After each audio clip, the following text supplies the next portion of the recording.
സ്വോത്രം സ്വോത്രം സ്വോത്രം സ്വോത്രം. 1 പത്രോസ് 4-ാം അധ്യായത്തിൻ്റെ കണ്ടിന്യൂഷനാണ്. അപ്പോൾ നിങ്ങൾക്ക് പരീക്ഷയ്ക്കായി സംഭവിച്ചിരിക്കുന്ന അഗ്നിശോധനയെങ്കിൽ ഒരു അപൂർവ കാര്യം വന്നുകൂടി എന്ന് വെച്ച് അതിശയിച്ചു പോകരുത്. ക്രിസ്തുവിൻ്റെ കഷ്ടങ്ങൾക്ക് പങ്കുള്ളവരാകും തോറും സന്തോഷിച്ചു കൊള്ളി. ഇനി ഈ ഭാഗം പഠിപ്പിക്കാൻ മുമ്പ് പറഞ്ഞിട്ടുണ്ടെങ്കിലും ഒന്നുകൂടി പറയുകയാണ്. ക്രിസ്തുവിൻ്റെ കഷ്ടങ്ങൾ, കർത്താവിൽ പ്രതി അനുഭവിക്കുന്ന കഷ്ടങ്ങൾ, അല്ലെങ്കിൽ കർത്താവിനെ പിൻപറ്റുന്നത് നിമിത്തം അനുഭവിക്കുന്ന കഷ്ടതകൾ, നമ്മളുടെ കയ്യിരിപ്പ് കൊണ്ട് നമ്മൾ അനുഭവിക്കുന്ന കഷ്ടതകളെ രണ്ടായിട്ട് ഇവിടെ തരംതിരിച്ച് പഠിപ്പിക്കുകയാണ് പത്രോസ്. ഇത് മനോഹരമായൊരു പഠനമാണ്. ഇതൊക്കെ പഠിച്ചവരുണ്ടോ എന്ന് ചോദിച്ചാൽ എനിക്കറിയത്തില്ല. കാണുമായിരിക്കാം എവിടെയെങ്കിലുമൊക്കെ. മഷിയിട്ട് നോക്കിയാൽ 1-2 പേരെയൊക്കെ കാണും, പാസ്റ്റർമാർ, വിശ്വാസികളൊക്കെ. ഇല്ലെന്ന് ഞാൻ പറയത്തില്ല. ഈ ഉപദേശം പിൻപറ്റുന്ന അനേകരുണ്ട്, പക്ഷെ ചുരുക്കമേ ഉള്ളൂ. അവിടെ ഇവിടങ്ങളിലായി കിടപ്പുണ്ട്. ഇന്നത്തെ സഭകളിലൊക്കെ ഉണ്ടോ എന്ന് ചോദിച്ചാൽ കാണുമായിരിക്കാം, 2-3 ഒക്കെ കാണും. ബാക്കി മുഴുവൻ പേടാ. സ്വത്രം. കാരണം ഈ ഉപദേശം അവർ പുസ്തകം വായിച്ച് പഠിക്കുന്നില്ലെന്നേ. തങ്കുവിൻ്റെ ഒരു വിശ്വാസി തിമോഥെയോസിൻ്റെ ലേഖനത്തിൽ ഒരു വാക്യം വായിക്കാൻ പറഞ്ഞപ്പോൾ ഉൽപ്പത്തി കിടന്ന് തപ്പിയ ഒരു സഹോദരനെ കുറിച്ച് ഞാൻ കേട്ടിട്ടുണ്ട്. എങ്ങനെയുണ്ട്? തർക്കിക്കാൻ വന്നിരിക്കുക പാസ്റ്ററോട്. എന്താണെന്നറിയോ തർക്കം? അദാനിയെ ദൈവം അനുഗ്രഹിച്ചതല്ലേ? അംബാനിയെ ദൈവം അനുഗ്രഹിച്ചതല്ലേ? ബിൽഗേറ്റ്സിനെ ദൈവം അനുഗ്രഹിച്ചതല്ലേ? ഓഡീഷന്മാരെയൊക്കെ ദൈവം അനുഗ്രഹിച്ചതല്ലേ? പാസ്റ്റർ എന്തായി പറയുന്നത്? പാസ്റ്റർ പറഞ്ഞിട്ടൊന്നും എൻ്റെ തലയിലോട്ട് കയറുന്നില്ല. എന്താ കാര്യം? എന്താ കയറാത്ത കാര്യം? എടാ, ഓൻ പുസ്തകം വായിക്കത്തില്ലെന്നേ. ഓൻ കൊച്ചു പുസ്തകം വായിച്ചുകൊണ്ടിരിക്കുക. ലോകത്തുള്ള ചീഞ്ഞളിഞ്ഞത് മുഴുവൻ വായിച്ചുകൊണ്ടിരിക്കുന്നവനാണ് ഈ പ്രാർത്ഥനയ്ക്ക് വന്നിരിക്കുന്നത്. ഇന്നിപ്പം മാന്തി കണ്ടുകൊണ്ടിരിക്കുകയല്ലേ എല്ലാം. ഫോണിൽ കൂടി കണ്ട വൃത്തികേടുകൾ മുഴുവൻ കണ്ട് ദൈവഹിതമല്ലാത്തതും വ്യവസ്ഥയല്ലാത്തതുമായ മുഴുവൻ കാര്യങ്ങളും കണ്ടിട്ട് വന്നിരുന്ന് പ്രാർത്ഥിക്കുക. എന്തു ഗുണം? വിട്ടുപോരുവിൻ, അശുദ്ധമായതൊന്നും തുടരുത്. എന്നാൽ ഞാൻ നിങ്ങളെ കൈക്കൊണ്ട് നിങ്ങൾ എനിക്ക് മക്കളും ഞാൻ നിങ്ങൾക്ക് പിതാവുമായിരിക്കും. 2 കൊരിന്ത്യർ ലേഖനം 6-ാം അധ്യായത്തിന്. ഞാൻ അങ്ങോട്ട് പോകുന്നില്ല. പ്രിയമുള്ളവരെ, ഇവിടെ എന്താ പറയുന്നത്? ക്രിസ്തുവിൻ്റെ കഷ്ടങ്ങൾക്ക് പങ്കുള്ളവരാകും തോറും സന്തോഷിച്ചു കൊള്ളുവിൻ. അങ്ങനെ നിങ്ങൾ അവൻ്റെ തേജസ്സിൻ്റെ പ്രത്യക്ഷതയെങ്കിൽ ഉല്ലസിച്ചാനന്ദിപ്പാനിടവരും. അപ്പം കർത്താവിൽ പ്രതി അനുഭവിക്കുന്ന കഷ്ടതകളിൽ സന്തോഷിക്കാൻ നിങ്ങൾക്ക് കഴിഞ്ഞാൽ അവൻ്റെ തേജസ്സിൻ്റെ പ്രത്യക്ഷതയിൽ നിങ്ങൾ ഉല്ലസിച്ചാനന്ദിക്കും. ഹല്ലേലൂയ.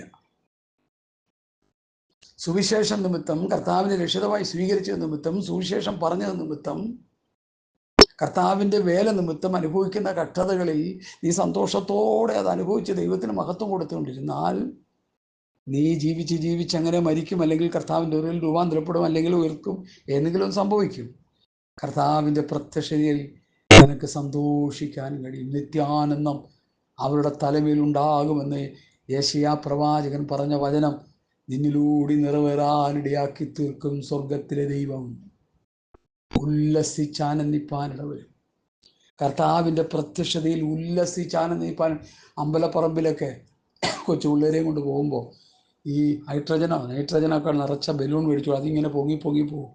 3-4 ബലൂണൊക്കെ കുട്ടികളുടെ കയ്യിൽ മേടിച്ചു കൊടുത്തിട്ട് അവരിതും പിടിച്ചുകൊണ്ട് നടക്കുകയില്ലേ, ചാടിയാ പോകുന്നു. ഉല്ലസിച്ചാനന്ദിക്കുക. കൊച്ചുകുട്ടികളുടെ സന്തോഷം വളരെ വലുതാണ്. അവരുടെ ചിരിയും അവരുടെ ഓട്ടവും ചാട്ടവും കാണുമ്പോൾ നമുക്കും വലിയ സന്തോഷമാണ്. അതുപോലെ ദൈവമക്കൾ തൊഴുത്തുകളിൽ നിന്ന് വന്ന് സ്തോത്രം പശുക്കിടാക്കളെ പോലെ നിങ്ങൾ ചാടുമെന്നാണ് പ്രാവചനിക പുസ്തകം. ഓ എൻ്റെ ദൈവമേ, സ്തോത്രം സ്തോത്രം സ്തോത്രം സ്തോത്രം. അടുത്ത, ക്രിസ്തുവിൻ്റെ നാമഹേതുവായി നിന്ന സഹിക്കേണ്ടി വന്നാൽ നിങ്ങൾ ഭാഗ്യവാന്മാർ. ക്രിസ്തുവിൻ്റെ നാമം നിമിത്തം നിന്ന സഹിക്കേണ്ടി വരണം. ഞാനും നീയും കാണിക്കുന്ന അനുസരണക്കേട് നിമിത്തം നമ്മൾ നിന്ദിക്കപ്പെടരുത്. കർത്താവിൻ്റെ നാമനിമിത്തം. ഇവിടെ സുവിശേഷം പറയേണ്ടെന്ന് പറഞ്ഞ് 2 അടി അടിച്ചു വിട്ടു. അടിയും കൊണ്ട് പൊടി തട്ടിക്കളഞ്ഞങ്ങ് പോയേക്കുക. അത് കർത്താവിൻ്റെ നാമം നിമിത്തം അനുഭവിച്ച കഷ്ടത. അവിടെ കിടന്ന് അവരോട് കുസ്തി പിടിക്കുന്ന ആളൊരു വർഷവും നടത്താൻ പോയപ്പോൾ നമ്മുടെ സൗരന്മാർക്ക് പറ്റുന്ന തെറ്റതാ. അപ്പോസ്തലന്മാർ അവരെ എതിർത്തപ്പോൾ അവർ പൊടിയും തട്ടിക്കളഞ്ഞു പോയി. അവരെ അടിക്കാൻ നിൽക്കുക. ആരെ? സുവിശേഷ വിരോധികളെ. ഇന്ത്യൻ കോൺസ്റ്റിറ്റ്യൂഷൻ നിമിത്തമാണ് ഞങ്ങൾ ഇവിടെ വന്നിരിക്കുന്നത്. ഏത് മതം പ്രചരിപ്പിക്കാനും ഏത് മതം പറയാനും നിയമം, ഞങ്ങളുടെ രാജ്യത്തിൻ്റെ നിയമം അനുശാസിക്കുന്നുണ്ട്. നിയമമൊക്കെ അനുശാസിക്കാൻ ഇവിടെ ഞങ്ങൾക്ക് പറയാൻ പറ്റത്തില്ല. വേണ്ട, ഞങ്ങൾ പോയേക്കാം. നിത്യജീവൻ്റെ മൊഴികൾ നിങ്ങൾക്ക് വേണ്ടെങ്കിൽ ഞങ്ങൾ പോവാം. ഞങ്ങളുടെ കാലിലെ പൊടി തട്ടിക്കളഞ്ഞ് നിങ്ങൾ പോവാ സഹോദരന്മാരെന്ന് പറഞ്ഞ് പ്രാർത്ഥിച്ച് അനുഗ്രഹിച്ചൊന്ന് പോയി നോക്കിയേ. പിറ്റേ ദിവസം നിങ്ങളുടെ വീട്ടിൽ വന്ന് വിളിക്കും ചിലപ്പോൾ. അതിന് നമ്മൾ തയ്യാറല്ലെന്നേ. നമ്മളവിടെ ഗുസ്തി പിടിക്കാൻ, അവനെ അടിക്കാൻ ചെല്ലുക. അല്ലേ, അവിടെ ഞങ്ങളുടെ കൂടെ ഒരു അച്ചായനുണ്ടായിരുന്നു. ട്രാക്ടർ കൊടുക്കാൻ പോകുമ്പോൾ അച്ചാൻ ചൂടനാ. ട്രാക്ടർ കൊടുത്തിട്ട് വേണ്ടെന്ന് പറയുമ്പോൾ നല്ല പൊക്കവും മണ്ണുള്ള അച്ചായനാ. ചെറിയ അച്ചാൻ എന്നാ പേര്. പണ്ട് ഞങ്ങളുടെ മാതൃസഭയിലുണ്ടായിരുന്നു. ലൂരച്ചാനായിരുന്നു കേട്ടോ, നല്ല ദൈവസ്നേഹം. ട്രാക്ടർ വാങ്ങാതെ വരുമ്പോൾ പുള്ളി ചോദിക്കും, നിനക്കിത് വേണ്ടല്ലേ എന്ന് പറയും. അയ്യോ ഇനി തന്നേരെന്ന് പറയും. കാരണം ചിലപ്പോൾ രണ്ടാമത് ഈ ചോദിച്ചിട്ട് ചിലപ്പോൾ അടിക്കാൻ ചെല്ലുന്ന പോലെ ഉള്ള ഭാവം. അതല്ല സൂത്രം. ദൈവമക്കളെ, പൊടി തട്ടിക്കളഞ്ഞു പോകാനാണ് വ്യവസ്ഥ. ശിഷ്യന്മാരങ്ങനെ ചെയ്യും, നമ്മളും അത് ചെയ്താൽ മതി. നമുക്ക് പറ്റിയ കുഴപ്പം അതാ. കർത്താവിൻ്റെ കൂടെ നടന്ന ശിഷ്യന്മാർ പറഞ്ഞതും പ്രവർത്തിച്ചതും ഒക്കെ നമ്മൾ ചെയ്യേ. ഈ മറ്റതൊന്നും കയറി ചെയ്യല്ലേ. ദൈവത്തെ ഓർത്ത് പൊടി തട്ടിക്കളയേണ്ടതിന് വരെ അവൻ്റെ പെടലി അടിച്ചൊടിക്കാൻ നോക്കുക നമ്മളിപ്പോൾ. കാരണം ഇന്ത്യയിൽ നിയമമുണ്ട്. എന്ത് നിയമമുണ്ട്? 28 സംസ്ഥാനങ്ങളിൽ നിയമമില്ല. അതുകൊണ്ടാണോ ഈ അടിച്ച് പൊട്ടിക്കുന്ന ആൾക്കാരെ സഭാ ഹോളൊക്കെ തല്ലി തകർക്കുന്നേ? സഹോദര, പിശാച് എഴുന്നേറ്റിരിക്കുക സുവിശേഷത്തിനെതിരെ. നിനക്ക് ആത്മശക്തി ഇല്ലാതെ നീ അടി കൊണ്ട് പിരിയ ചെയ്യുന്നത്. ഈ തല്ലുകൊണ്ട് ചാകാനായിട്ടൊന്ന് ഒരുങ്ങി നോക്കിയേ, അവർ മാനസാന്തരപ്പെടുമെന്നറിയാം. എൻ്റെ വാക്കുകൾ പൗരുഷമാണ്. ദൈവമക്കളെ ക്ഷമിച്ചു കൊള്ളണം. ഈ പറയുന്ന ഒരുപക്ഷെ എനിക്ക് പോലും ചെയ്യാൻ പറ്റില്ലെന്ന് വരുമെങ്കിലും ഞാൻ അങ്ങ് പറയുക. നമ്മളൊന്ന് ചെയ്തു നോക്കി. നമ്മൾ അതിനുള്ള കൃപയ്ക്ക് വേണ്ടി ഒന്ന് യാചിച്ചേ. ശൗൽ മേൽക്കുമേൽ ശക്തി പ്രാപിച്ചെന്ന് എഴുതിയിരിക്കുന്ന പോലെ നമ്മളൊന്ന് ശക്തി പ്രാപിച്ചേ. സ്തേഫാനോസും ഫിലിപ്പോസും കൃപയും ശക്തിയും നിറഞ്ഞവനായി, ആത്മാവും ജ്ഞാനവും നിറഞ്ഞവനായി എന്ന് എഴുതിയിരിക്കുന്ന പോലെ നമ്മൾ അതൊന്ന് പ്രാപിച്ചേ. ഈ തേരാപ്പാര നടത്തുന്നതൊന്ന് നിർക്കുക. ഈ പരസ്യയോഗവും ഈ ഗുണം പിടിക്കാത്ത ശുശ്രൂഷ രീതികളൊക്കെ അങ്ങോട്ട് നിർത്ത്. സുവിശേഷം പിൻവാതിലൂടെ പറഞ്ഞുകൊണ്ടിരിക്കുന്ന ഒരു ഗ്രൂപ്പിനെ കുറിച്ച് ഞാൻ പറയാൻ എനിക്ക് നിയോഗം കിട്ടുക. ഞാനങ്ങ് പറയുക. മദ്യത്തിൻ്റെയും മയക്കുമരുന്നിൻ്റെയും ഉപയോഗത്തെക്കുറിച്ച് പറഞ്ഞിട്ട് അതിൻ്റെ കൂടെ ഇച്ചിരി സുവിശേഷം കൂടി, എനിക്കതങ്ങോട്ട് അംഗീകരിക്കാൻ ഇച്ചിരി മനസ്സ് വരുന്നില്ല. പത്രോസ് പറഞ്ഞത് ഞങ്ങൾ ക്രൂശിക്കപ്പെട്ട ക്രിസ്തുവിനെ പ്രസംഗിക്കുന്നു എന്നാണ്. ഞങ്ങൾ ലഹരിയെക്കുറിച്ച് പ്രസംഗിക്കുന്നതെന്നല്ല. അവരാരും അതിനെക്കുറിച്ച് പ്രസംഗിച്ചില്ലെന്നേ. മറ്റൊരുത്തരിലും രക്ഷയില്ലാതെ നാം രക്ഷിക്കപ്പെടുവാൻ ആകാശത്തിന് കീഴിൽ നൽകപ്പെട്ടൊരു വേറൊരു നാമമില്ല. നിങ്ങൾ മരുന്നടിച്ചിങ്ങനെ നടന്നാൽ നിങ്ങൾക്ക് ശരിയാകത്തില്ല. നിങ്ങൾ അതുകൊണ്ട് ഇങ്ങനെ വരണമെന്നൊന്നും ആരും പറഞ്ഞില്ല. മറ്റൊരുത്തനിലും രക്ഷയില്ല, നാം രക്ഷിക്കപ്പെടുവാൻ ആകാശത്തിന് കീഴിൽ ഭൂമിയിൽ നൽകപ്പെട്ട വേറൊരു നാമമില്ല. യേശു ക്രിസ്തു ആകുന്ന നാമമാണ്. അപ്പോഴാണ് അടി കിട്ടുന്നത്. അങ്ങനെ അടിച്ച് അടി കൊണ്ട് ചത്ത് സ്വർഗത്ത് പോകണം. അതാ ദൈവഹിതം. അങ്ങനെ അവർ വെക്കൊണ്ടിരുന്നത്. നമ്മൾ സുവിശേഷത്തിൽ മായം ചേർക്കാൻ തുടങ്ങി. വിദേശത്തുനിന്നും അവിടെ നിന്ന് ഇവിടെ നിന്നൊക്കെ വരുമാനം ഗുണം പിടിക്കാത്തവൻ്റെയൊക്കെ നന്മകൾ വാങ്ങിക്കൂട്ടി അതെല്ലാം വാങ്ങി വെച്ച് തിന്നിട്ട് അവർ പറയുന്ന പോലെ ബുദ്ധിയുടെ പ്രമാണത്തിൽ സുവിശേഷം പ്രസംഗിക്കാൻ തുടങ്ങി. ഇവിടെയാണ് നമ്മൾ പരാജയപ്പെട്ട് കിടക്കുന്നത്. മടങ്ങി വാ ദൈവസഭകളെ, ശിവദാസന്മാരെ. ഞങ്ങളോ ക്രൂശിക്കപ്പെട്ട ക്രിസ്തുവിനെ പ്രസംഗിക്കും. ഞാനൊരു പാപിയായിരുന്നു.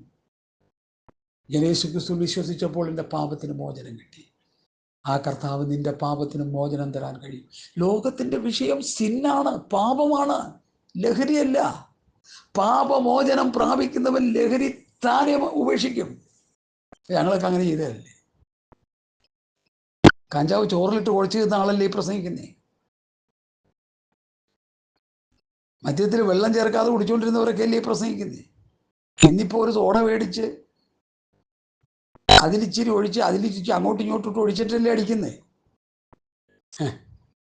ഹല്ലേലൂയ. പ്രിയ സഹോദരങ്ങളെ, ഇച്ചിരി രോഷത്തോടെ തന്നെയാണ് ഞാൻ ഈ പറയുന്നത്.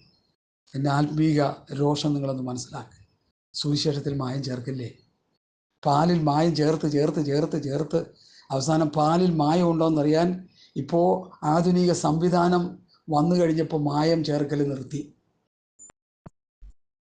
ആധുനിക സംവിധാനമൊന്നും വേണ്ട. അപ്പോസ്തലന്മാരുടെ ഉപദേശം കിടപ്പുണ്ട്. ആ ഉപദേശം അനുസരിച്ച് അങ്ങോട്ട് ശുശ്രൂഷിച്ചാൽ മതി. ഹല്ലേലൂയ. വചനത്തിൽ കൂട്ടുചേർക്കല്ലേ, മായം ചേർക്കല്ലേ, കൊട്ടിക്കളയല്ലേ, മറിച്ച് കളയല്ലേ. നിത്യത നഷ്ടമാകുമേ. ജീവവൃക്ഷത്തിൻ്റെ അംശം ദൈവം നീക്കിക്കളയുമേ. കൂട്ടിക്കളയുന്ന കൂട്ടുചേർക്കുന്ന മറിച്ച് കളയുന്നവരോട് യോഹന്നാൻ അപ്പോസ്തലൻ പറയുന്നു. വെളിപ്പാട് പുസ്തകം അതിൻ്റെ അവസാന അധ്യായത്തിൽ ഇങ്ങനെ പറയുന്നു 22-ൽ, ഈ പുസ്തകത്തിലെ പ്രവചനം കേൾക്കുന്ന ഏവനോടും ഞാൻ സാക്ഷീകരിക്കുന്നതെന്നാൽ അതിനോട് ആരെങ്കിലും കൂട്ടിയാൽ ഈ പുസ്തകത്തിൽ എഴുതിയിരിക്കുന്ന സംഭവങ്ങളെ ദൈവം വരുത്തും.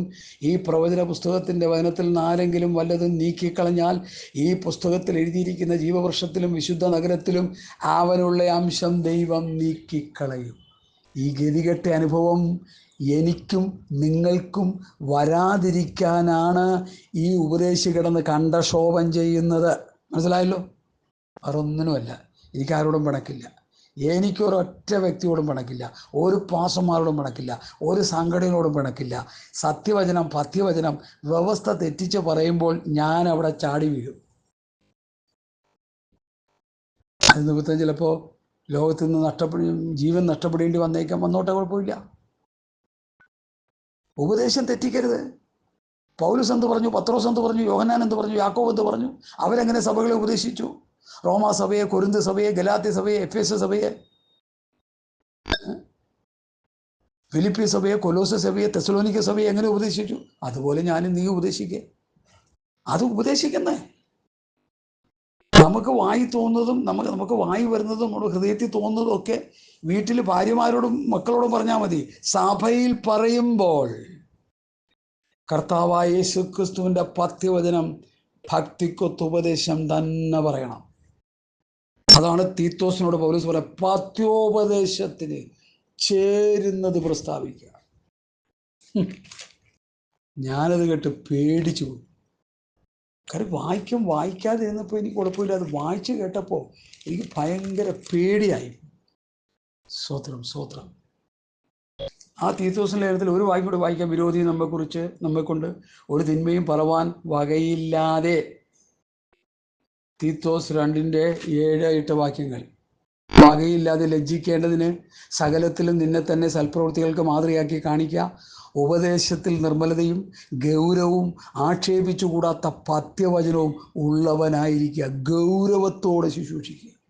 ചിരിച്ചോണ്ടല്ല ഉപദേശം പറയേണ്ടത്.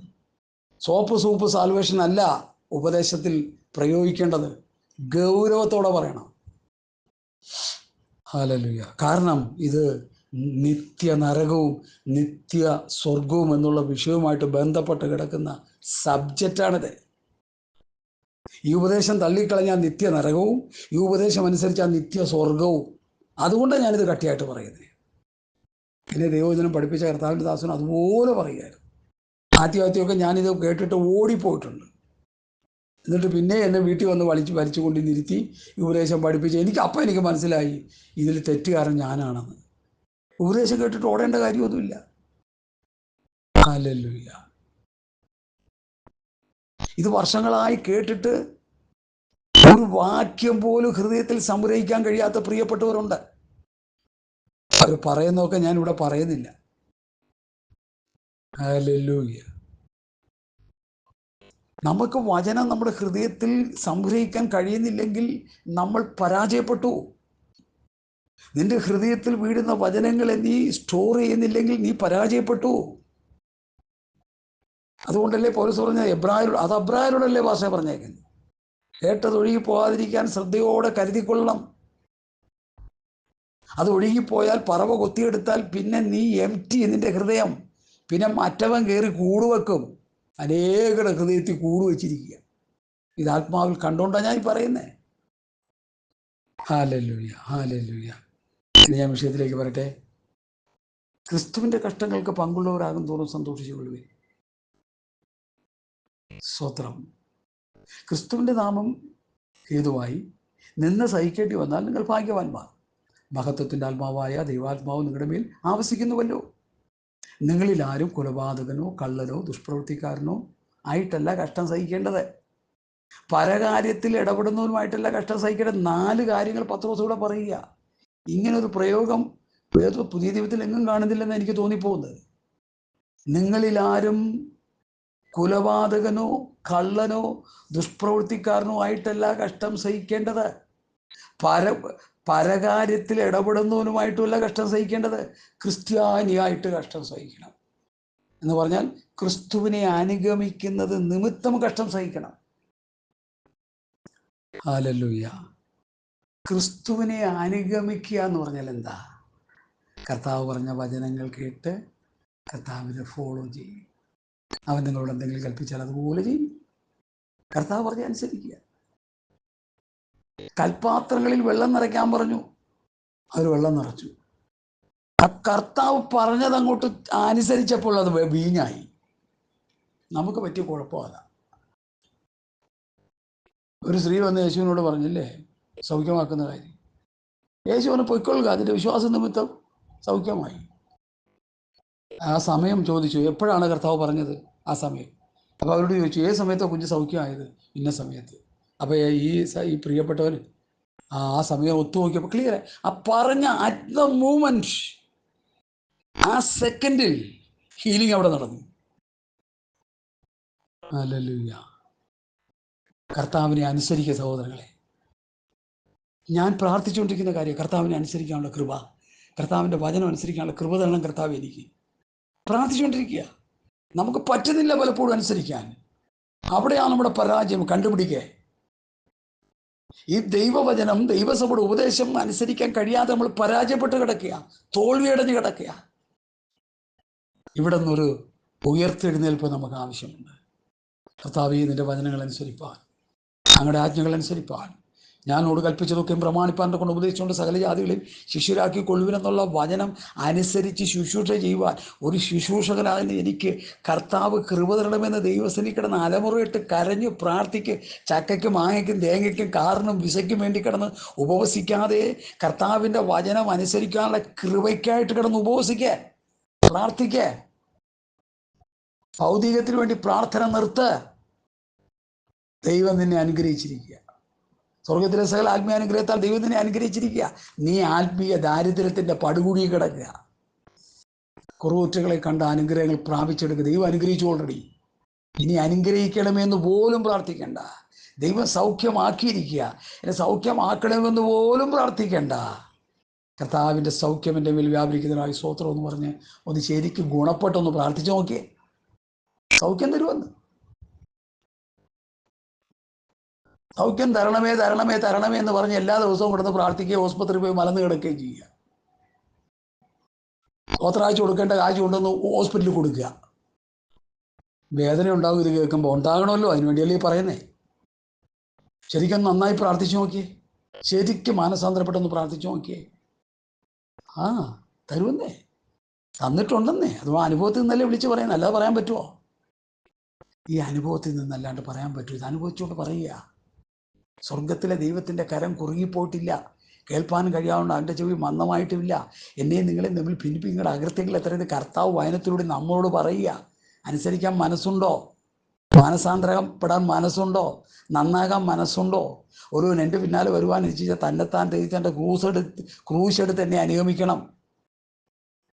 എൻ്റെ നാമം നിമിത്തം അപ്പനെയോ അമ്മയോ ഭാര്യയോ മക്കളെയോ വിട്ടുപിരിയാത്തവൻ എൻ്റെ ശിഷ്യനായിരിക്കാൻ യോഗ്യനല്ല. വേറെ ഏതോ ശിഷ്യനാണ്. ഇവിടെ പ്രാർത്ഥനയെ വന്നിരുന്നത് കൈയും കൊട്ടി ഇങ്ങനെ ഇരിക്കുക. തോത്രം തോത്രം തോത്രം എന്ന്. ഞാനതിന് പറയുന്ന സൂത്രം സൂത്രം സൂത്രം എന്നാ. ഹല്ലേലൂയ. എന്നോട് പുറത്തു കൊള്ളണേ സഹോദരന്മാരെ, കൊരിന്ത്യർ സഭയിലെ വിശ്വാസിയോട് പൗലോസ് പറയുന്ന പോലെ. ഹല്ലേലൂയ. അവൻ സകലത്തിനും മതിയായവൻ, മതിയായവൻ എന്നും മതിയായവൻ. ഓ, എന്തൊരു പാട്ടാന്നറിയോ. ശരീരം മുഴുവൻ കിടന്നങ്ങ് കുലുങ്ങും. ഒരു ചെറിയ ആവശ്യം വരുമ്പോൾ ഓടുക, കിടന്ന് നെട്ടോട്ട് ഓടുക. എന്തിനാന്നേ? മാനസാന്തരപ്പെടാൻ മനസ്സുണ്ടോ? നിന്റെ ജീവിതത്തിൻ്റെ കഷ്ടത നിമിത്തം, നിന്റെ ജീവിതത്തിൻ്റെ ക്രമക്കേടുകൾ നിമിത്തം നീ അനുഭവിക്കുന്ന കഷ്ടതകൾക്ക് വിടുതലിന് കാരണമായി തടസ്സമായി നിൽക്കുന്ന നീ തന്നെയാണെന്ന് മനസ്സുണ്ടോ? പണ്ടൊരു ഉപദേശം ഉണ്ടായിരുന്നു, ഞാൻ ഓർക്കുന്നുണ്ട്. വിശ്വാസികൾക്ക് വേണ്ടി പ്രാർത്ഥിക്കത്തില്ല.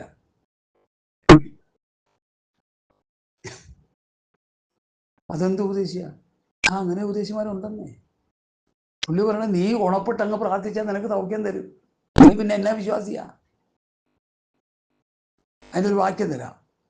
യേശുവിനെ കർത്താവും രക്ഷിതാവുമായ ഹൃദയത്തിൽ സ്വീകരിക്കുക. കർത്താവ് എന്ന് പറഞ്ഞാൽ എന്നെ കർത്തൃത്വം ചെയ്യാനായിട്ട് കർത്താവിൻ്റെ കരങ്ങളിൽ എന്നെ ഏൽപ്പിക്കുന്നു. മനസ്സിലായോ? യേശുവിനെ എൻ്റെ രക്ഷിതാവും കർത്താവുമാണെന്ന് സ്വീകരിക്കുമ്പോൾ നടക്കുന്നത്, ഇനി എന്നെ കർത്തൃത്വം ചെയ്യേണ്ടത് നീയാണ്, ഞാനല്ല. നമ്മൾ വിടുവോ? അല്ല. കഥ സ്വത്രം. നമ്മൾ നമ്മുടെ ഇഷ്ടം മുഴുവൻ ചെയ്തിട്ട് കർത്താവ് കണ്ടലുദ്ദേശി പറഞ്ഞ പോലെ നമ്മുടെ ആഗ്രഹങ്ങളെല്ലാം ഇങ്ങോട്ട് എഴുതി ഒരു മെമ്മോറാണ്ടം പോലെ ഒരു ആപ്ലിക്കേഷൻ എഴുതി ഇവിടെ വെച്ചിട്ട് അതിൻ്റെ അടിയിൽ സൈൻ ചെയ്ത് തരാനാണ് നമ്മൾ പ്രാർത്ഥിച്ചുകൊണ്ടിരിക്കുന്നത്. വചനം പറയുന്നത്, സഹോദരന്മാരെ, ഞാൻ ദൈവത്തിൻ്റെ മനസ്സിൽ ഓർപ്പിച്ച് നിങ്ങളെ പ്രബോധിപ്പിക്കുന്നത്, നിങ്ങൾ ബുദ്ധിയുള്ള ആരാധനയായി നിങ്ങളുടെ ശരീരങ്ങളെ ജീവനും വിശുദ്ധിയും ദൈവത്തിന് പ്രസാദമുള്ള യാഗമായി സമർപ്പിപ്പീൻ. ഈ ലോകത്തിൻ്റെ അൻപുപരാകാതെ നന്മയും പൂർണ്ണതയും പ്രസാദമുള്ള ദൈവഹിതം ഇന്നതെന്ന് തിരിച്ചറിയേണ്ടതിന് മനസ്സുബുദ്ധിക്ക് രൂപാന്തരപ്പെടുവിൻ. ദൈവഹിതം തിരിച്ചറിയാനായിട്ട് ദൈവം പറയുമ്പോൾ നീ നിൻ്റെ ഹിതം ചെയ്തുകൊണ്ട് ദൈവസന്നിധി ചെന്നിട്ട് പറയും, എനിക്ക് ഈ മെമ്മോറാണ്ടം ഒന്ന് ഒപ്പിട്ടങ്ങ് തന്നേക്ക്, എൻ്റെ പ്രാർത്ഥനാ വിഷയം ഒന്ന് സൈൻ ചെയ്ത് തന്നേക്ക്, ഇതൊക്കെ എനിക്കൊന്ന് നിറവേറ്റി തന്നേര്, എൻ്റെ ജഡത്തെ ഞാനൊന്ന് സുഖിപ്പിക്കട്ടെ എന്നല്ലേ അതിൻ്റെ അർത്ഥം. എൻ്റെ ആഗ്രഹങ്ങളൊക്കെ നടക്കട്ടെ എന്നല്ലേ എൻ്റെ അർത്ഥം. ഇല്ല സഹോദര, പാളിപ്പോയി. പാളി കിടക്കുക, പണി തെറ്റിപ്പോയി. വചനവുമായിട്ട് നമ്മൾ പല ദൈവമക്കൾക്കും ബന്ധമില്ല.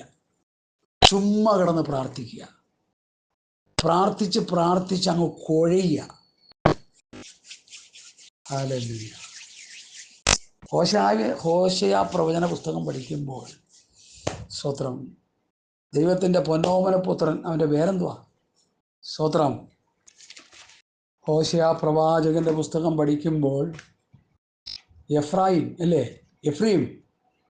എഫ്രൈമിൻ്റെ പ്രാർത്ഥന അവന് എന്ത് ചെയ്തു? ശാപമായി മാറി. പ്രാർത്ഥിച്ച് അവൻ്റെ യാഗപീഠങ്ങൾ പാപപരിഹാരത്തിന് തടസ്സമായി മാറി എന്നാണ് ഞാൻ വായിച്ചത് ഹോശയുടെ പ്രവാചന പുസ്തകത്തിൽ. സ്തോത്രം. അവർ എഫ്രൈം മനുഷ്യകൽപ്പനകളെ അനുസരിച്ച് നടപ്പാൻ ഇഷ്ടം തോന്നിയത് കൊണ്ട് അവൻ പീഡിതനും വ്യവഹാരത്തിൽ തോറ്റവനുമായി തീർന്നിരിക്കുന്നു. ഹല്ലേലൂയ. അവൻ്റെ പ്രാർത്ഥന ദൈവത്തിന് പ്രസാദമായില്ല. എഫ്രൈം പാപപരിഹാരത്തിനായി അനേക യാഗപീഠങ്ങളെ ഉണ്ടാക്കിയത് കൊണ്ട് യാഗപീഠങ്ങൾ അവന് പാപഹേതുവായി തീർന്നിരിക്കുന്നു. ഓ എൻ്റെ ദൈവമേ, ഞാൻ ആത്മാവുദ്ദേശിക്കുന്ന വചനങ്ങൾ ഇങ്ങനെ കയറി വരുന്നത്. എഫ്രൈം പാപപരിഹാരത്തിനായി അനേക യാഗപീഠങ്ങളെ ഉണ്ടാക്കി, ആ യാഗപീഠങ്ങൾ അവന് പാപഹേതുവായി തീർന്നു. നമ്മുടെ പ്രാർത്ഥനാ കൂട്ടായ്മകൾ നമുക്ക് തന്നെ ഗുണമില്ലാത്തതായി മാറി. വ്യവസ്ഥ പ്രകാരമല്ല പ്രാർത്ഥിക്കാൻ വരുന്നത്. തന്നിഷ്ടം മുഴുവൻ ചെയ്ത് ദൈവത്തെ കോപിപ്പിച്ചിട്ട് വന്നിരുന്ന് പ്രാർത്ഥിക്കുക.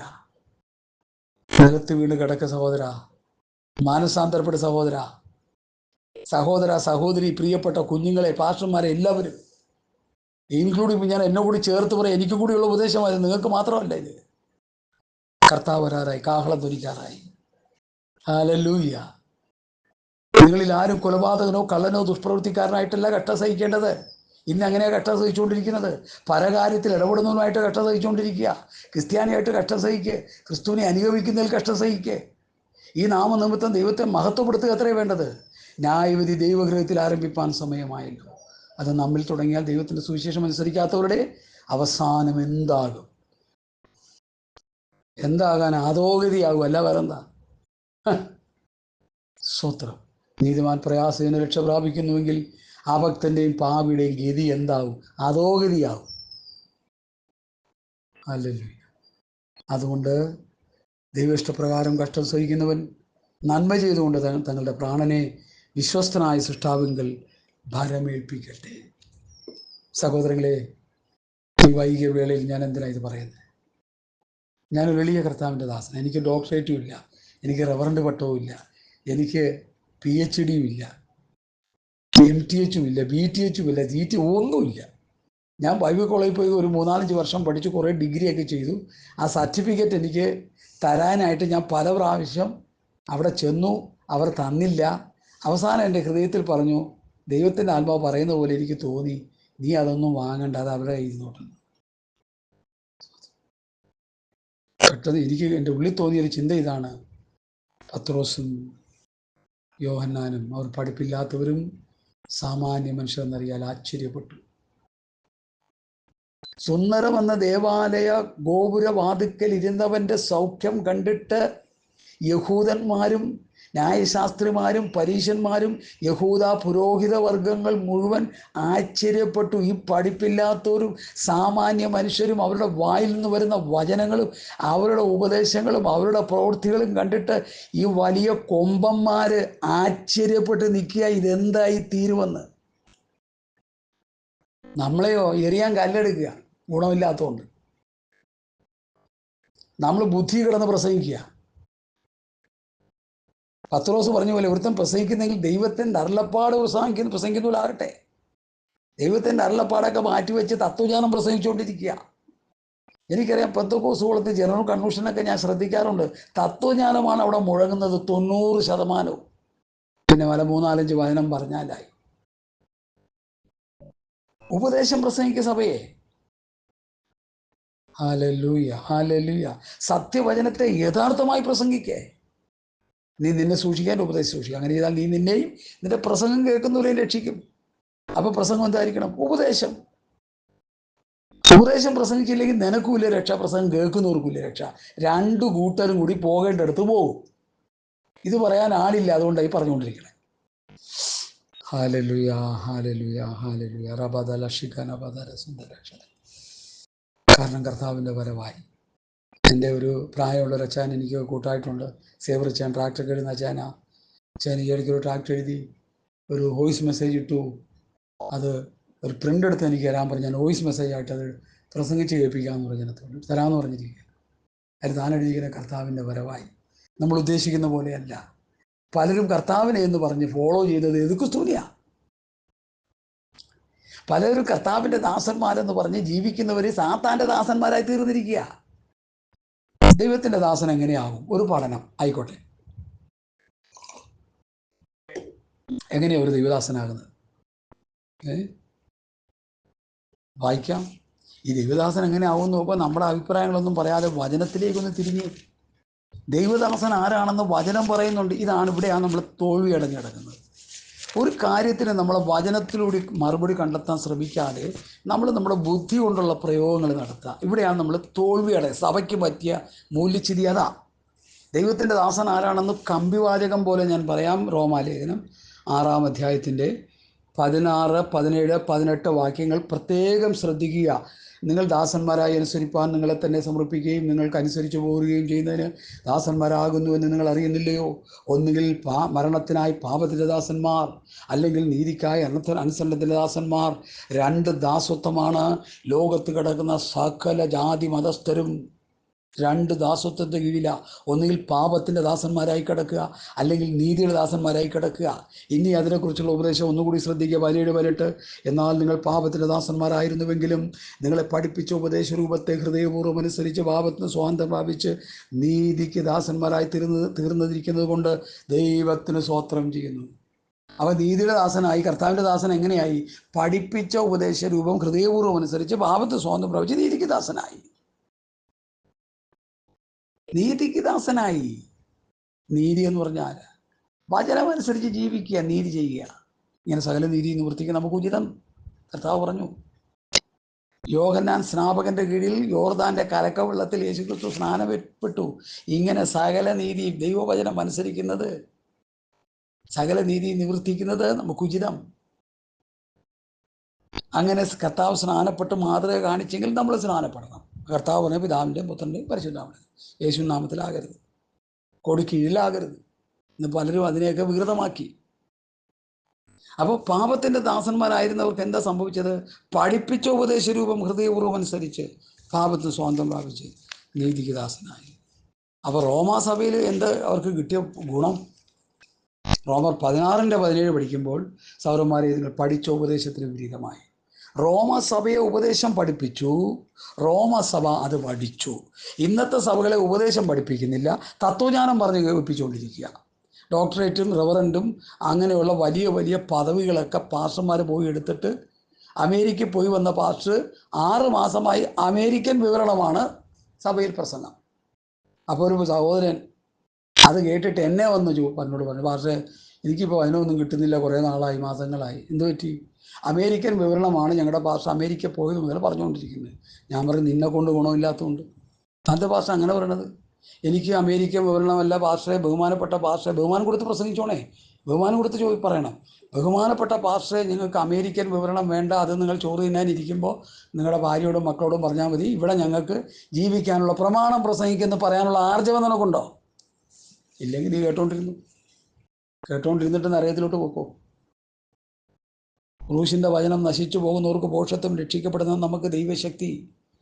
ക്രൂശിൻ്റെ വചനത്തിന് ശക്തിയുണ്ട്. ദ പവർ ഓഫ് ഗോഡ്, പരിശുദ്ധാത്മാവിൻ്റെ ശക്തിയുണ്ട്. ആ വചനം പത്രോസ് പ്രസംഗിച്ചപ്പോഴാണ് ഹൃദയത്തിൽ കുത്തുകൊണ്ടത്. നിങ്ങൾ ക്രൂശിച്ച യേശുവിനെ ദൈവം, പിതാവാം ദൈവം ഉയർത്തെഴുന്നേൽപ്പിച്ചു. നിങ്ങളാണ് യേശുവിനെ ക്രൂശിച്ചത്. ഭയങ്കര സബ്ജക്റ്റാണ് കേട്ടോ. പത്രോസിന് മുമ്പ് കൂടി വന്ന 10,000 പേരെ 10,000 പേരെ കാണുമായിരിക്കും, എനിക്കറിയത്തില്ല എത്രയുള്ളത്. അതിനെക്കുറിച്ച് സെർച്ച് ചെയ്യാനൊന്നും പോണ്ട. എന്തായാലും 3,000 പേര് രക്ഷിക്കപ്പെടണമെങ്കിൽ 10,000 പേരെങ്കിലും കാണുമായിരിക്കും. എന്തെങ്കിലും ആട്ടെ, ക്വാണ്ടിറ്റി അല്ല വിഷയം. അവിടുത്തെ പ്രസംഗ വിഷയം എന്തായിരുന്നു എന്നുള്ളതാണ്. നിങ്ങൾ യേശുക്രിസ്തുവിനെ ക്രൂശിച്ചു, പിതാവാം ദൈവം ഉയർപ്പിച്ചു. അവനെ രക്ഷകനായിട്ട് പിതാവ് അയച്ചതായിരുന്നു. അയ്യോ, ഞങ്ങളാണ് ക്രൂശിച്ചത്. അവർ ഹൃദയനുറുക്കത്തോടെ ഹൃദയത്തിൽ കുത്തുകൊണ്ടു. റിപ്പൻറ്റൻ്റ് ആൻഡ് ബാപ്റ്റിസം, മാനസാന്തരപ്പെട്ടു. ഇന്ന് മാനസാന്തരമില്ല. കെടാത്ത ബീജമാകുന്ന ദൈവവചനം പ്രസംഗിക്കപ്പെടുന്നില്ല. ഇന്ന് കടം മാറ്റി, കഷ്ടത മാറ്റി, കണ്ണീർ തുടച്ച് വീട്ടിലോട്ട് കാലുവെച്ചാൽ അവരുടെ ഭൗതിക വിഷയങ്ങൾക്ക് വേണ്ടി തലയറഞ്ഞ് പ്രാർത്ഥിച്ച് വിടുതൽ കൊടുക്കാൻ ആ പാസ്റ്ററിന് ഇഷ്ടം. എന്നാലേ വല്ലതും തടയുള്ളൂ അവരുടെ കയ്യിൽ. പാപമോചനം പ്രസംഗിക്കുന്നില്ല. 4 പേര് പക്ഷപാതക്കാരനെ ചുമന്നുകൊണ്ട് യേശു ഇരുന്ന വീട്ടിൽ കൊണ്ടുവന്ന് മർക്കോസ് 2 അധ്യായം വായിച്ച് പഠിക്കുമ്പോൾ അങ്ങോട്ട് പോകുന്നില്ല, വായിച്ചു കൊടുക്കാൻ സമയമില്ല. യേശു മകനെ നിൻ്റെ പാപങ്ങൾ മോചിച്ചു തന്നിരിക്കും. അവിടെ ഇരിക്കാൻ പരീക്ഷന്മാർ പറഞ്ഞു, പാപങ്ങളെ മോചിക്കാൻ ദൈവത്തിന് മാത്രമേ കഴിയൂ, അച്ഛൻ്റെ മോൻ പാപങ്ങളെ മോചിക്കും. അതിൻ്റെ 10-ാം വാക്യത്തിൽ വരുമ്പോൾ 2:5 മകനെ നിൻ്റെ പാപങ്ങൾ മോചിച്ചു തന്നിരിക്കും. അവന് സൗഖ്യം കൊടുത്ത് വിടണമെന്നാണ് ഈ കെട്ടിയെടുത്ത് കൊണ്ടുവന്നവരുടെ ചിന്ത. ഇവന് സൗഖ്യം കൊടുത്താൽ മതി, പാപമോചനമൊന്നും വേണ്ട, അവൻ ആ പാപമൊക്കെ ചെയ്ത് അങ്ങ് ഇരുന്നോട്ടെ കർത്താവേ. ഇന്നത്തെ ഉപദേശമാരി പോലെ അവന് വിസ കൊടുത്താൽ മതി കർത്താവേ, അവനൊരു ജോലി കൊടുത്താൽ മതി കർത്താവേ, അവൻ്റെ കഷ്ടത മാറ്റ് കർത്താവേ, അവനൊന്ന് അനുഗ്രഹിക്കുക കർത്താവേ. മാനസാന്തരപ്പെടണ്ട, അവനൊന്ന് അനുഗ്രഹിച്ചാലേ അതിൻ്റെ നക്കാപ്പിച്ച എനിക്കും കിട്ടുള്ളൂ കർത്താവേ എന്നല്ലേ എൻ്റെ അർത്ഥം, ദ്വയർത്ഥം. അത് തന്നെ അല്ല, വേറെന്താ? എന്നെ പോലുള്ളവന് ഇതൊക്കെ പറയുള്ളൂ, മറ്റാരും പറയില്ലെന്ന്. ഇതൊക്കെ പൊതിഞ്ഞു പറഞ്ഞുകൊണ്ടിരിക്കുക. കർത്താവിനെ കുറിച്ച് പറയുന്നത് ദൈവത്തിൻ്റെ വഴി നേരായി പഠിപ്പിക്കുന്നവൻ, ആരെയും ഗണ്യമാക്കാത്തവനും, ആരെയും ശങ്കയില്ലാത്തവനും, ആരെയും മുഖം നോക്കാത്തവനും. മുഖപക്ഷം കർത്താവിനില്ല. അതുകൊണ്ട് പ്രിയമുള്ളവരെ, നിർമ്മലമായ ദൈവവചനം പ്രസംഗിക്കെ, ജനം വിടുവിക്കപ്പെടട്ടെ, ജനം കർത്താവിൻ്റെ രാജ്യത്തിൻ്റെ അവകാശികളായി മാറട്ടെ. കൊലപാതകനോ, നിങ്ങളിൽ ആരും കൊലപാതകനോ കള്ളനോ, കൊലപാതകനാരാ? സഹോദരനെ പഴിക്കുന്നവൻ കൊലപാതകൻ. കള്ളനാരാ? യോഹന്നാൻ്റെ ലേഖനത്തിലുണ്ട് കള്ളനാരാണെന്ന്, ലേഖനത്തിൽ പറയുന്നുണ്ട്. സ്തോത്രം, സ്തോത്രം, സ്തോത്രം. ആരാ കള്ളൻ? യോഹന്നാൻ്റെ ലേഖനത്തിലെ കള്ളനാരാ? അവനെ അറിഞ്ഞിരിക്കുന്നു എന്ന് പറയുകയും അവൻ്റെ കൽപ്പനകളെ പ്രമാണിക്കാതിരിക്കുകയും ചെയ്യുന്നവൻ കള്ളനാകുന്നു, സത്യം അവനിലില്ല. കൊലപാതകനാരാ? സഹോദരനെ പഴിക്കുന്നവൻ കള്ളനോ കൊലപാതകനോ ദുഷ്പ്രവൃത്തിക്കാരൻ. ദുഷ്പ്രവൃത്തിക്കാരൻ എന്ന് പറയുമ്പോൾ കർത്താവിൻ്റെ ക്രൂശിൻ്റെ ഇടത്തും വലത്തും ഓരോരുത്തരെ ദുഷ്പ്രവൃത്തിക്കാരെ മധ്യത്തിൽ തൂക്കി. ദുഷ്പ്രവൃത്തിക്കാരൻ അതിലൊരുത്തൻ ഗുണപ്പെട്ടവനാണ്. ഒരുത്തൻ എന്ത് ചെയ്യും? തെറ്റ് സമ്മതിക്കത്തില്ല. ഇഷ്ടം പോലെ ചെയ്ത തെറ്റ് സമ്മതിക്കാത്തവനാ ദുഷ്പ്രവൃത്തിക്കാരൻ. മറ്റവൻ എന്ത് ചെയ്തു? അവനെ ശാസിച്ചു. നാമോ തെറ്റ് ചെയ്തിട്ടാണ് സമശിക്ഷാവിധിയിലായിട്ട് നീ ദൈവത്തെ ഭയപ്പെടുന്നില്ലയോ? നാം ചെയ്ത തെറ്റിൻ്റെ അത്ര ശിക്ഷ അനുഭവിക്കും, പിന്നെ അരുതാത്തതൊന്നും ചെയ്തിട്ടില്ലല്ലോ. അപ്പോൾ തെറ്റ് സമ്മതിക്കാത്തവനാണ് ദുഷ്പ്രവൃത്തിക്കാരൻ. വചനത്തിലൂടെ ഞാൻ അങ്ങോട്ട് പറയാം കേട്ടോ. മറ്റു പല ദുഷ്പ്രവൃത്തികൾ ചെയ്യുന്നവരുണ്ട്. വചനവ്യവസ്ഥപ്രകാരം ജീവിക്കാത്ത ദുഷ്പ്രവൃത്തികൾ ചെയ്യുന്നവർ ദുഷ്പ്രവൃത്തിക്കാരൻ തന്നെയാണ്. അപ്പം നിങ്ങളിൽ ആരോ കൊലപാതകനോ കള്ളനോ ദുഷ്പ്രവൃത്തിക്കാരനായിട്ടില്ല കഷ്ടം സഹിക്കേണ്ടത്. ക്രിസ്ത്യാനിയായിട്ട് കഷ്ടം സഹിക്കേണ്ടി വന്നാലും ഉല്ലേഖിക്കരുത്. ഈ നാമം ധരിച്ച് ദൈവത്തെ മഹത്വപ്പെടുത്തുക അത്ര ചെയ്യരുത്. അപ്പം നമ്മൾ കഷ്ടപ്പെടുന്നത് എങ്ങനെയായിരിക്കണം? ക്രിസ്തു നിമിത്തമുള്ള കഷ്ടത, സുവിശേഷം പറയുന്ന നിമിത്തമുള്ള കഷ്ടത, കർത്താവിനെ അനുഗമിക്കുന്നത് നിമിത്തമുള്ള കഷ്ടത, അതായിരിക്കണം നമ്മൾ ചെയ്യേണ്ടത്. അതായിരിക്കണം, ആ രീതിയിലായിരിക്കണം നമ്മൾ കഷ്ടം അനുഭവിക്കേണ്ടത്. നമ്മുടെ കയ്യിലിരിപ്പുകൊണ്ട് കഷ്ടത അനുഭവിച്ചിട്ട് പണ്ടൊരുത്തൻ കള്ളും കുടിച്ച് വിശ്വാസിയാണ്, സ്തോത്രം, വഴി കിടക്കുക, ഓടെ കിടക്കുക. വന്നവർ കണ്ടവർ അയ്യോ ഇവൻ സ്തോത്രക്കാരനാണല്ലോ, ഈ 2 ചവിട്ടം കൊണ്ട് കൊടുത്തു, ചവിട്ടി അങ്ങോട്ട് കൂട്ടി അവിടെ ഇട്ട്. വിശ്വാസിയാണല്ലേ എന്ന് പറഞ്ഞാൽ ചവിട്ട്. പിറ്റേ ദിവസം എഴുന്നേറ്റിട്ട് സഭയിൽ വന്ന സാക്ഷ്യം എന്താണ്?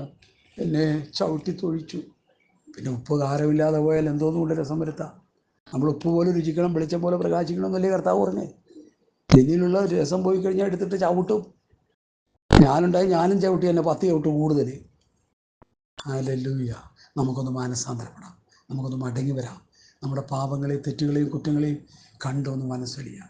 ഞാൻ നിങ്ങളെ പ്രസംഗിച്ച് കേൾപ്പിച്ചിട്ട് ഞാൻ നീതിമാനാണെന്ന് പറയുകയല്ല. തെറ്റുകുറ്റങ്ങൾ എൻ്റെയും ജീവിതത്തിലുണ്ട്. യാക്കോബ് പറയുന്നു, നാം പലതിലും തെറ്റിപ്പോകും. തെറ്റുകുറ്റങ്ങളെ കണ്ട് മാനസാന്തരപ്പെട്ട് മടങ്ങി വന്ന് യഥാസ്ഥാനപ്പെട്ട് ശുദ്ധീകരണം പ്രാപിക്കുന്നവനാ നീതിമാൻ, വിശുദ്ധൻ. അല്ല, തെറ്റ് വരികയില്ല, ഞാൻ ചെയ്യുന്നതൊക്കെ ശരിയാ, ഞാൻ പറയുന്നതൊക്കെ ശരിയാന്ന് പറഞ്ഞ് സഹോദരനോട് ക്ഷമിക്കാൻ കഴിയാതെ മുഖം വീർപ്പിച്ചിരിക്കുന്നതൊന്നും ആത്മീകൻ്റെ ലക്ഷണമല്ല, പക്കാ ജഡികനാണെന്ന് ഓർത്തോണം. ഹല്ലേലൂയ. ഈ വചനം കേട്ട് മാനസാന്തരപ്പെടുക. കർത്താവ് വരാറായി, കാഹളം ധരിക്കാൻ നേരമായി. നമ്മുടെ ഇഷ്ടങ്ങൾ ചെയ്തുകൊണ്ടിരിക്കാൻ സമയമില്ല. ഗലീലാപുരുഷന്മാരെ, നിങ്ങൾ ആകാശത്തേക്ക് നോക്കി നിൽക്കുന്നത് എന്ത്? നിങ്ങളെ വിട്ട് സ്വർഗാരോഹം ചെയ്ത് യേശു പോയതുപോലെ തിരികെ വരും. യേശു വരുമ്പോൾ ഞാനും നീയും കർത്താവിൻ്റെ വരവിലെടുക്കപ്പെടണമെങ്കിൽ, ഒന്നുകിൽ ഉയർപ്പ് അല്ലെങ്കിൽ രൂപാന്തരം വേണമെങ്കിൽ വിശുദ്ധന്മാരായിരിക്കണം. ഞാൻ വിശുദ്ധനായിരിക്കാൻ നിങ്ങളും വിശുദ്ധരായി എന്ന് എഴുതിയിരിക്കുന്നുവല്ലോ. കർത്താവ് വചനങ്ങളാൽ നമ്മെ അനുഗ്രഹിക്കട്ടെ. പത്രോസിൻ്റെ 1-ാം ലേഖനം 4-ാം അധ്യായം എന്തുകൊണ്ടും എൻ്റെ ജീവിതത്തിൽ അനുഗ്രഹമായി, നിങ്ങളുടെ ജീവിതത്തിലും അനുഗ്രഹമായി തീരട്ടെ. എന്നാൽ ആത്മാർത്ഥമായ പ്രാർത്ഥനയോടെ എൻ്റെ വാക്കുകളെ ചുരുക്കുന്നു. കർത്താവ് വചനങ്ങളാൽ നമ്മെ അനുഗ്രഹിക്കട്ടെ. ആമേൻ, ആമേൻ, ആമേൻ, ആമേൻ, ആമേൻ, ആമേൻ, ആമേൻ.